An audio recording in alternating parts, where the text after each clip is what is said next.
પાટણ બનાસકાંઠામાંથી ઝડપાયેલા આતંકીઓ મુદ્દે પણ મોટો ખુલાસો। મોહમ્મદ અયુબ કાદરી બોમ્બનું પરીક્ષણ કરતો હોવાનો ખુલાસો। તો એટીએસની તપાસમાં 22 વર્ષીય મોહમ્મદ કડીવાલ સિદ્ધપુરની ખલિયાણસાણ ગામનો રહેવાસી હોવાનો પણ ખુલાસો થયો છે। તો આતંકીઓ અવાવરૂ સ્થાન પર વિસ્ફોટ કરતા હોવાનું સામે આવ્યું છે। એટીએસની તપાસમાં ખુલાસો થયો છે કે ઇન્સ્ટાગ્રામ, વોટ્સએપ સહિત સોશિયલ મીડિયાથી એકબીજાના સંપર્કમાં હતા। આતંકી પ્રવૃત્તિ માટે જરૂરી સામગ્રી ઓનલાઈન મંગાવતા હતા અને ઓનલાઈન ખરીદી કરી હોવાનો પણ આરોપ લાગ્યો છે। પોતાની બચતના પૈસાથી સામગ્રી ખરીદતા હોવાનો એટીએસનો દાવો। મોહમ્મદ અયુબ કડીવાલા ટાઈમર વોચથી વિસ્ફોટ ઉપકરણનું પરીક્ષણ કરતો હોવાનો પણ આરોપ લાગ્યો છે। સિદ્ધપુર તાલુકાના ખડિયાસણ ગામ નજીકથી અવાવરૂ જગ્યાએ ટેસ્ટિંગ કરાયો હોવાનો પણ તપાસમાં ખુલાસો થયો છે।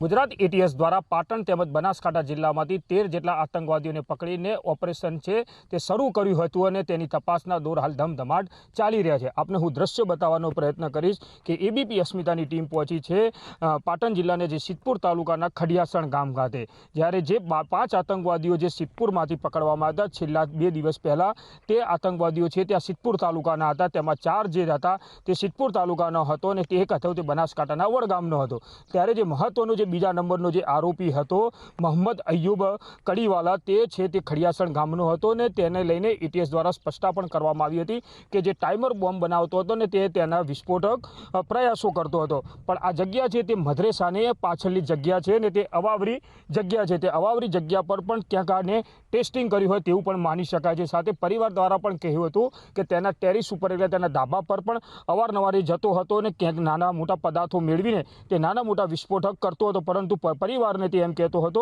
કે ના, હું નાના મોટા કંઈક ટેસ્ટ કરું છું અને પોહમ ફોડી રહ્યો છે એમ કહેતો હતો। પરંતુ સમગ્ર બાબત છે જે એટીએસ દ્વારા જે તપાસ શરૂ કરી હતી, જે પહેલાં જે 8 આતંકવાદીઓને પકડ્યા હતા તેની તપાસને રિમાન્ડ દરમિયાન તે તમામ તપાસ દરમિયાન ત્યાં 5 જેટલાના નામ ખુલ્યા હતા। તેમાંથી જે 22 વર્ષનો જે મોહમ્મદ અયુબ કડીવાલા છે તે ખલિયાસણ મદ્રેસાના અંદર પણ અગાઉ અભ્યાસ કરી ચૂક્યો છે અને તેને એટીએસ દ્વારા પકડવામાં આવ્યો છે। એટલે કહી શકાય કે આતંકવાદી જે પ્રવૃત્તિ સાથે 13 જે લોકો છે તેને હાલ તો એટીએસ દ્વારા સઘન પૂછપરછ પણ કરી રહ્યા છે। સાથે એટીએસ દ્વારા એ પણ તપાસ કરી રહ્યા છે આ લોકો કોના સાથે સંકળાયેલા હતા, ક્યાંથી ફંડિંગ લાવતા હતા, કઈ જગ્યાએ એમનું મોટું કાવતરું ઘડવાનું હતું। પરંતુ કહી શકાય કે આ 13 છે જૈશે મોહમ્મદ સાથે સંકળાયેલા હતા અને સાથે એ લોકો સાથે આતંકવાદી પ્રવૃત્તિ પણ શીખી રહ્યા હોય તેવું પણ સામે આવ્યું છે। એટલે કહી શકાય કે 13 જેટલા જે આતંકવાદીઓ છે હાલ તો એટીએસ દ્વારા પકડવામાં આવે છે। પરંતુ જે મોહમ્મદ અયુબ કડીવાલા છે તે ટાઈમર બોમ્બ બનાવતો હતો તેની સામગ્રી પણ એટીએસને મળી આવી છે। પરંતુ કહી શકાય કે આ જે અવાવરી જગ્યા છે તેમજ આ ગામ છે તેના અંદર ક્યાંક અવાવરી જગ્યા પણ એને ટેસ્ટિંગ કર્યું તેવું પણ દેખાય। પરંતુ હાલ તો કહી શકાય ગુજરાત એટીએસને મોટી સફળતા મળી છે, કેમ કે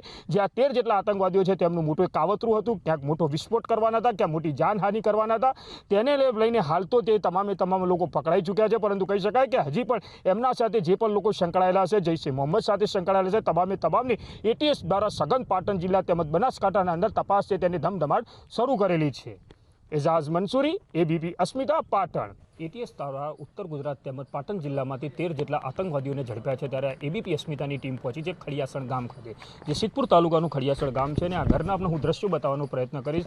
આ ઘર છે જે મોહમ્મદ અયુબ કડીવાલા, તેની ઉંમર છે 22 વર્ષની ઉંમર હતો અને તે જે ટાઈમર બોમ્બ હોય છે તે બનાવતો હતો અને તેની સામગ્રી છે તે પણ ઓનલાઈન મંગાવતો હતો અને તેના જ આ પરિવારના લોકો છે ને એના દ્રશ્યો પણ આપ જોઈ રહ્યા છો। એટલે હાલ તો કહી શકાય કે પરિવારને પણ આ બાબતને લઈને કોઈ જાણ હતી નહીં, પરંતુ આ જે ઘરે હતું ત્યાં એટીએસ પહોંચી હતી ને તપાસના ધમધમાટ શરૂ કર્યા હતા। એટલે કહી શકાય કે છેલ્લા ઘણા સમયથી એટીએસ દ્વારા સિદ્ધપુર તેમજ બનાસકાંઠાના અંદર આતંકવાદીઓ સાથે સંકળાયેલા અને આતંકવાદી પ્રવૃત્તિઓ સાથે સંકળાયેલા તમામ લોકોની તપાસ કરી રહી છે અને અત્યાર સુધી 13 જેટલા આતંકવાદીઓને ઝડપ્યા છે। એટલે સાથે કહી શકાય કે હમણાં છેલ્લા 4 દિવસ અગાઉ પણ 5 જેટલા લોકોને સિદ્ધપુર તાલુકાના અંદરથી ઝડપવામાં આવ્યા છે। એટલે કહી શકાય કે એક વડગામનો તેમજ 4 સિદ્ધપુર તાલુકાના। સાથે કહી શકાય કે ખડિયાસણના જે મોહમ્મદ અયુબ કડીવાલા છે તેની ઉંમર 22 છે અને તે પોતે ટાઈમ બોમ્બ બનાવતો હતો અને તે પોતાના ધાબા પર નાના મોટા વિસ્ફોટ કરીને એને ટેસ્ટિંગ કરતો હતો। પરંતુ પરિવારને કોઈ પણ આ બાબતની જાણ હતી નહીં, સાથે આજુબાજુ લોકો રહેતા હતા તેમને પણ કંઈ પણ બાબતની જાણ હતી નહીં। પરંતુ એટીએસની જે ચાંપતી નજર હતી,